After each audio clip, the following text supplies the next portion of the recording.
पहले आईबी और फिर पेमरा की तरफ से रिव्यू पिटीशंस को वापस लेना, फैजाबाद धरना केस अब कल समाअत के लिए मुकर्रर है, ये कितना मानी खेज है दोनों पिटीशंस का वापस लिया जाना? देखिए, ये जो रिव्यूज दाखिल हुए थे ये उस वक्त हुए थे जब 2019 में ये जजमेंट आई थी। तो उस वक्त जो है वो मुख्तलिफ हुकूमत भी मुख्तलिफ थी और वहाँ पे जाहिर है आपको पता ही है कौन लोग थे।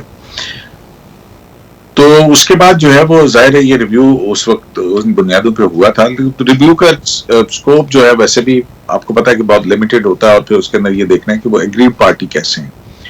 तो मेरा ख्याल है कि अब जब उनको लीगल ओपिनियन मिली होगी कि किस तरह से इफेक्ट होते हैं, इससे बेहतर है कि ये इनके रिव्यूज डिसमिस हो जाए, उससे बेहतर है कि वापस ले लिए जाए। तो ये तो लीगल पोजीशन है, लेकिन जाहिर है कि कल जब इसकी समाअत होगी तो वो पेमरा और आईबी जो है वो बताएंगे कि वो क्यों जो है वो अपने मुकदमा जो है या रिव्यू क्यों लेना चाहते हैं, और अगर रिव्यू जो है वो वापस ले लिए जाएंगे, डिसमिस हो जाएंगे। अभी तो ये भी सुना जा रहा है और ऐसे भी इतलात हैं कि शायद मिनिस्ट्री ऑफ डिफेंस की जानिब से भी जो है वो रिव्यू वापस लेने की शायद बातें और इतलात तो है। जी, मेरा अगला सवाल भी यही होता है कि मिनिस्ट्री ऑफ डिफेंस की तरफ से अभी तक रिव्यू पिटीशन वापस नहीं ली गई। वो नहीं होती तो जाहिर है जिन्होंने रिव्यू पिटीशंस वापस लिए, जैसे आप कह रहे हैं कि वो लीगल ग्राउंड्स क्या हैं वो अदालत के रूबरू रखेंगे, और फिर अगर मिनिस्ट्री ऑफ डिफेंस वापस नहीं लेती तो उसको कंटेस्ट करना है तो वो भी उस जमन में दलाइल देंगे। लेकिन ये फरमाइएगा कि अब इस केस का स्कोप क्या है, यानी रिव्यू पिटीशन सेट हुई, वो इससे इत्तफाक नहीं करते, जो फैजाबाद धरना केस रिपोर्ट थी इन्हीं ग्राउंड्स के ऊपर यकीनन उन्होंने इसको रिव्यू करने का फैसला किया। तो अब इसका स्कोप क्या है? क्या अमलदारी होगी? जस्टिस काजी फायज ईसा को देखने का यह है कि उन्होंने इस रिपोर्ट पर अमलदारी कैसे करानी है, कोई इंस्ट्रक्शंस आएंगी इस पर? देखिए, पहली बात तो यह है कि जब तक कोई जजमेंट जो है सुप्रीम कोर्ट की वो सुप्रीम कोर्ट वापस ना ले या तब्दील ना हो जाए या खत्म ना हो जाए सुप्रीम कोर्ट का वो ऑर्डर इन फील्ड रहता है। अब 5 साल से ये ऑर्डर तो फील्ड के अंदर है। अब जो है वो पहले तो 2 रुकनी बेंच था, अब ये जो इस पर बना है ये 3 रुकनी बेंच बना है और बड़ा बेंच बना है। अभी देखना यह है कि अगर किसी का रिव्यू बरकरार रहता है, पहले तो ये देखना होगा कि आया उसमें जो बेंच जो है वो यूनानिमसली इसको एक्सेप्ट करता है या नहीं करता है। ये भी मुमकिन है कि 2-1 से फैसला हो, क्योंकि ऑथर जज जस्टिस काजी फाइज हैं, उसमें बेंच में 2 और जज साहबान भी हैं, उनका क्या व्यू होता है, तो फिर उस वक्त सूरत हाल क्या होगी। और लेकिन अगर सुप्रीम कोर्ट ऑफ पाकिस्तान जो है वो अपील रखती है अपने इस ऑर्डर को, तो डेफिनेटली फिर उसके बाद जो है वो ये देखा तो जाएगा और अदालत पूछ भी सकती है कि जो हमारा ऑर्डर था अगर ये सस्टेन करता है तो फिर उस पर क्या अमल दरामद हुआ है। तो वो एक दूसरा प्रोसेस है, अदालत खुद भी पूछ सकती है, रिट ऑफ सर्सराई जिसको कहते हैं, वो खुद भी पूछ सकती है, और कोई आप या मेरी तरह का कोई दरखास्त गुजार है वो जाके एक कंटेम्प्ट भी डाल सकता है कि जनाब आपके इस हुक्म के ऊपर अमल दरामद नहीं हुआ। अच्छा, ये बड़ा इंटरेस्टिंग डायमेंशन है, लेकिन जैसे आपने कहा कि इतलात आ रही है कि शायद मिनिस्ट्री ऑफ डिफेंस भी रिव्यू पिटीशन वापस ले ले। अगर तमाम रिव्यू पिटीशन वापस ले ली जाती हैं तो फिर भी ऑर्डर इन फील्ड रहेगा, मतलब वो उसकी सेहत पे तो कोई असर नहीं होगा? डेफिनेटली वो तो फिर अगर रिव्यूज वापस ले लिए गए, इसका मतलब है कि जजमेंट को आपने कंसीड किया है, और जब जजमेंट कंसीड हो गया तो फिर उसके आगे इम्प्लीमेंटेशन का मामला है। जी, ये तो उससे भी बड़ी बात है कि यानी आप इंडोर्स कर रहे हैं और एक्नॉलेज कर रहे हैं कि जो कुछ लिखा गया बयानी ही लफ्ज ब लफ्ज उस रिपोर्ट के अंदर दुरुस्त था। तो उसके बाद अगला मरहला तो फिर अमल दरामद का होगा, और फिर वो कौन कराएगा? क्योंकि उस रिपोर्ट के अंदर तो रियासत में हैसुल मजमूई और फिर रियासती एजेंसीज को जिम्मेदार ठहराया गया था। तो अगला सवाल ये होगा कि फिर कौन एक्शन कौन लेगा? देखें, उसमें जो है वो जो अगर आप उसको धरना केस जो है वो फैजाबाद धरना केस पढ़े तो उसके अंदर 17 के करीब जो है वो महल 6 डायरेक्शन है और कुछ डेक्लेरेशन है।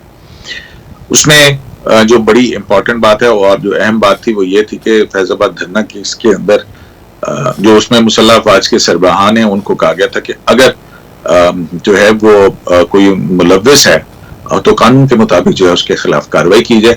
ये एक चीज जो है ये बड़ी इंपॉर्टेंट हो जाएगी कि फिर अगर ये जजमेंट इंप्लीमेंट होती है तो फिर लामाला सवाल पूछेगा कि सुप्रीम कोर्ट ऑफ पाकिस्तान का ये ऑर्डर था, क्या उसके ऊपर अमल दरामद हुआ या नहीं हुआ। वो फिर देखना होगा कि उस बारे में हुकूमत जो है वो क्या मौक़िफ़ इख्तियार करती है। इस पर हुकूमत को मौक़िफ़ इख्तियार, यानी ये हुकूमत को एक्शन लेने का है कि हुकूमत वज़ारत दिफ़ा को डायरेक्शन थी? देखें, क्योंकि मिनिस्ट्री ऑफ डिफेंस जो है उसके जरिए से मुसल्लह अफवाज के सरबराहान को ये ऑर्डर कहा गया था कि उनको पहुंचाया जाए कि इसको इम्प्लीमेंट करें और इस अंदाज के अंदर करें। जो भी इंक्वायरी करके और जो भी मुलव्विस पाए जाते हैं उनके खिलाफ अकॉर्डिंग टू लॉ जो है वो प्रोसीड किया जाए। अगर ये कहा जाए कि उस वक्त की हुकूमत, और क्योंकि उस वक्त की हुकूमत सेम पेज की थी ना एस्टैब्लिशमेंट के साथ, या हाइब्रिड रिजीम की बातें हम सुनते थे। देखिए यहाँ पे तो सुप्रीम कोर्ट ऑफ पाकिस्तान का अपना एक ऑर्डर मौजूद है, और order supreme court of Pakistan के वो तो इम्प्लीमेंट होने हैं, और अगर इम्प्लीमेंट हो गए हैं तो किसी को कोई मसला नहीं होगा। ऑर्डर इंप्लीमेंट करना ही तो सवाल है ना सर। नहीं, आपको ये अभी हमें नहीं पता कि उसके फैक्ट्स क्या हैं। आया वो उस वक्त हो सकता है कि जब ये डायरेक्शन गई हो, उस वक्त की जो मुसल्लह फौज के सरबराहान है उन्होंने कोई इंक्वायरी इनिशिएट की हो, कोई प्रोसीडिंग्स हुई हो, ये तो उस वक्त पता लगेगा कि जब अदालत जो है वो आगे जाएगी और फेडरल गवर्नमेंट, ठीक है ना, क्योंकि मिनिस्ट्री ऑफ डिफेंस है और पाकिस्तान आर्म फोर्सेज जो है वो फेडरल गवर्नमेंट के नीचे आती है ना। तो आप क्या देखते हैं कि उस वक्त जो डीजीसी थे जनरल फैज हमीद, उनको तो फिर एलिवेट करके डीजीआईएसआई लगा दिया गया, तो अगर कोई इंक्वायरी इनिशिएट हुई होती तो उनको ये एलिवेशन या प्रमोशन तो ना मिलती।